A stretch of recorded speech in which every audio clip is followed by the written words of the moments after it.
Hey folks, welcome to C-Files. What you're hearing is shortwave radio, and that's the only communication they have in Western North Carolina right now. And it's what you're hearing is Okay, I just received coming in right now. an email, and this is actually good information. I've actually done this before. Back when I was a law enforcement officer, I was on top of Fox Mountain one day, and I had no cell phone service, and I used this feature. I forgot about this. Apple iPhones, model 14 and up, has satellite messaging available. So if you turn your phone on and you have no cell service, and you have somewhat of a clear view of the sky, you can try sending the text message and it'll fail. And then the way it was when I did it that one time, it'll say, do you want to search for satellites? And by golly, it worked. It actually told you where to move. It'll show you three satellites on the screen, and you move to get what they call good reception. It'll show you when you're in good reception on the screen to send that message. I forgot all about that. I should have put that out, 2 days ago. So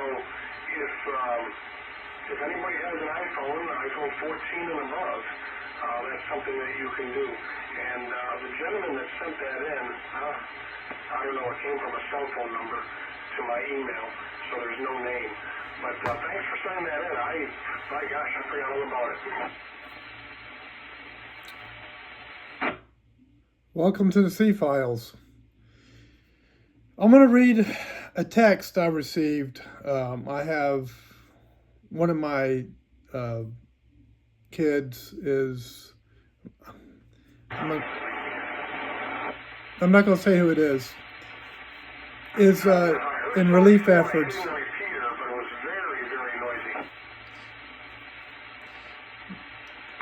works in law enforcement, is doing relief efforts. Bring that down. And is in Western North Carolina right now and sees all of the devastation. So I'm going to let that go into the background for just a moment. And I'll give you the information on how to reach that in a moment. So this is what she texted us when she was able to get cell service to send us a text. And this is one of my kids that's in law enforcement, currently part of the emergency relief effort in Western North Carolina. Let me bring this down. All right, yesterday we had to cut lines and trees to get to a prison where we slept in our cars. We were split up the next day. Me and another deputy were at different shelters by ourselves to guard them and the supplies. We had to lock them down because of an active shooter scare, and we have drug addicts trying to take advantage of the clinics and get methadone and steal supplies. Everyone ran out of water to give people before noon. The porta-johns are scarce, and they were overflowing when I left last night. It was reported 7 people shot. I'll need to go to the next section.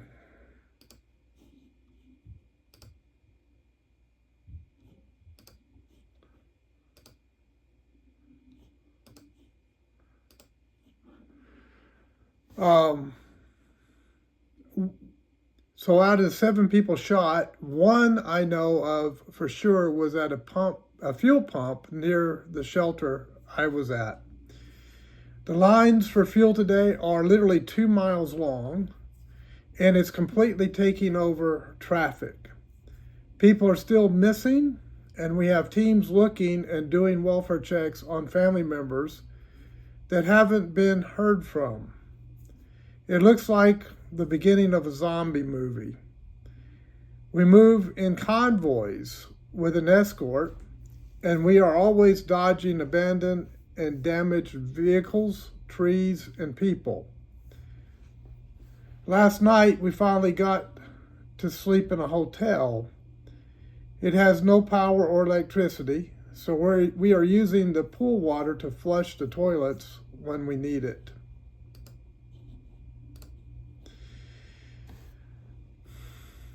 We are fortunate because our office has been buying food and supplies and dropping it off for us. Only emergency personnel are allowed to be escorted into the area. We have a guy that brought grills today, and we have been cooking and feeding all the responders and electricians. Some of them didn't eat yesterday.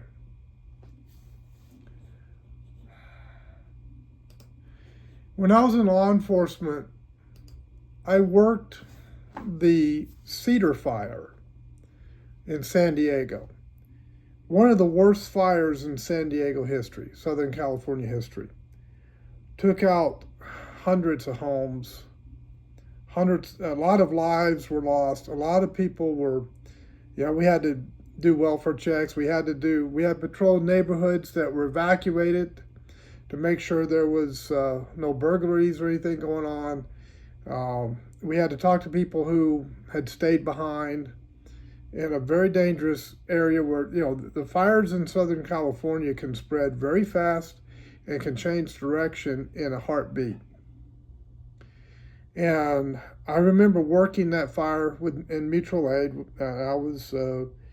We were working with Coronado PD and the San Diego County Sheriff's Department, and in our little group that we were, because you go to a command post and then they split you up into different segments, and then you get your assignment, and then you go out to that area and you work that assignment. And our area was Muth Valley area in east part of San Diego County.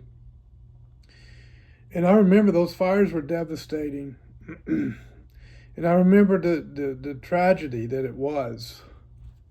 But folks, as bad as those fires were, they don't compare to what I'm hearing coming out of Western North Carolina right now. Entire towns have been devastated. Matter of fact, as I was listening earlier, he was just putting out on shortwave radio that an entire town was gone, just gone. I mean, wiped off the map. Biltmore Village is gone. It's just completely wiped out. If you've ever been to Biltmore Estates, that village area that's outside of the gate to the Biltmore, completely wiped out. People are still missing. They're still in rescue mode in many areas up in the Appalachian Mountains of North Carolina. People have been cut off and isolated. And, I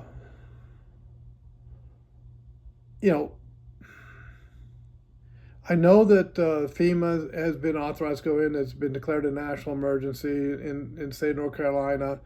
I think maybe also Florida, South Carolina, parts of Georgia.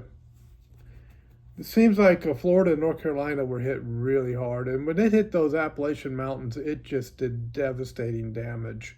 And reports are still coming out of all the damage that was done. And I think this is going to go down in history as among the worst hurricanes to hit Western North Carolina. That being said, it seems that our government still has a higher priority for Ukraine and Israel and endless wars than they do in taking care of their own people. They don't want to secure the border. They're going to give the folks that crossed into our country illegally priority over American citizens. And now that this hit, and this kind of devastation is hitting an entire group of people in the Appalachian Mountains, I mean, why isn't that the highest priority? You know who's out there helping? North Carolina Emergency Management Services, who's coordinating all of the officers, the ambulances, the fire personnel that have gone out there, the electricians with the big trucks that go out and fix, repair telephone pole damage, transformer damage up on telephone poles and stuff. Those are the folks that are out there doing the job. Our little city of, we're up to 6,100 people now in our little city, just sent a huge trailer load full of supplies out there from a city of 6,000 people. Our county is sending supplies out there. The locals are helping each other. But sometimes, things get out of hand. And that's why law enforcement from all over the state of North Carolina have gone there. Those who are on the response teams have gone out there to protect people. When people are in desperate situations, they become desperate toward other people. And so you have to try to keep some sense of order. Man, it breaks my heart to see what's happening. So, just keep them in your prayers. So let me bring this back up again. Let me see what I would do with that. All right, where is it? Okay, I got that.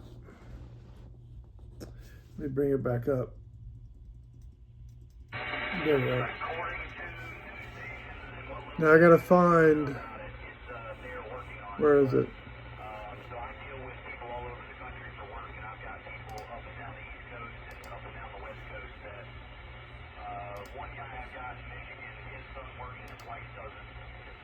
Okay, I'm going to show you what I have here. Now, this is a shortwave. There's the channel. That's the repeater you can go to.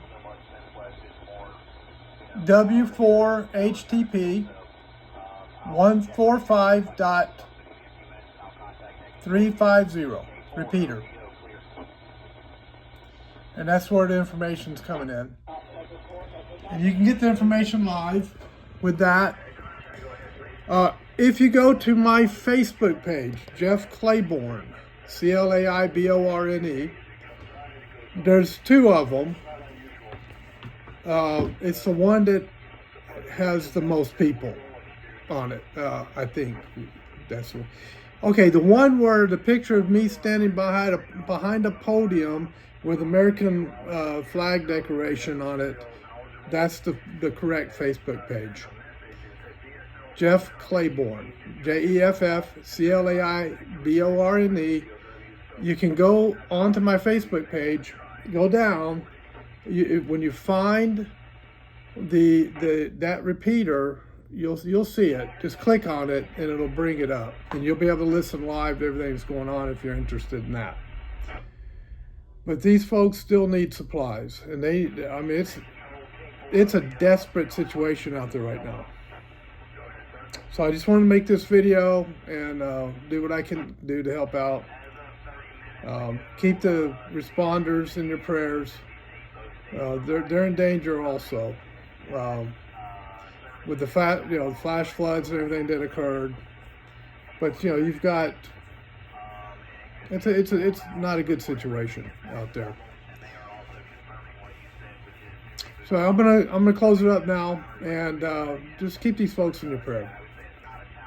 All right, God bless. See you next time.